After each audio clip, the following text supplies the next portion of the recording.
Hi friends, ఏ quiet place day 1 ఈ cinema ఈరోజే release అయింది. ఈ సినిమా ఎలా ఉందో చూద్దాం. సమీరా ఓ హాస్పిటల్లో ట్రీట్మెంట్ తీసుకుంటూ ఉంటుంది. అయితే పిజ్జా తినాలనే తన కోరికతో మేల్ నర్స్తో కలిసి బయటకు వెళ్తుంది. అదే సమయంలో వేరే గ్రహాంతరవాసులు న్యూయార్క్ నగరం మీద దాడి చేసి సౌండ్ చేసిన వాళ్ళందరినీ చంపేస్తూ ఉంటాయి. ఆ గ్రహాంతరవాసుల నుంచి తప్పించుకోవడం కోసం సమీరా పరిగెడుతుంది. తనకున్న ఏకైక పిల్లితో ఆమె తప్పించుకుంటుంది. అయితే ఆమెతో పాటు వచ్చిన మేల్ నర్స్ని గ్రహాంతరవాసులు తినేస్తాయి. ఆ తర్వాత సమీరా ఒంటరిదైపోతుంది. అదే సమయంలో తనకి మెడిసిన్ అవసరం అవుతుంది.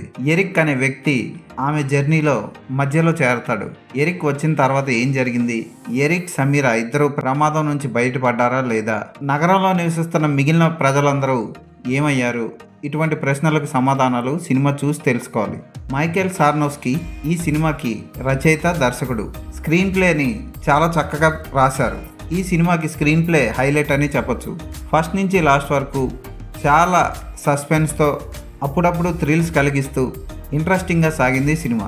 ఈ సినిమాకి ప్రత్యేకత ఏంటి అంటే సౌండ్ డిజైనింగ్. అద్భుతంగా సౌండ్ డిజైన్ చేశారు.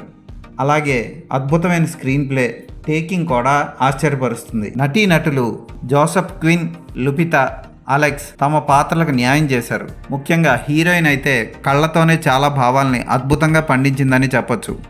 లుపిత నయాంగ్ హీరోయిన్గా ఈ సినిమాకి ప్లస్ అని చెప్పొచ్చు. ఇక ఎరిక్ పాత్రలో జోసెఫ్ క్విన్ చాలా బాగా చేశాడు.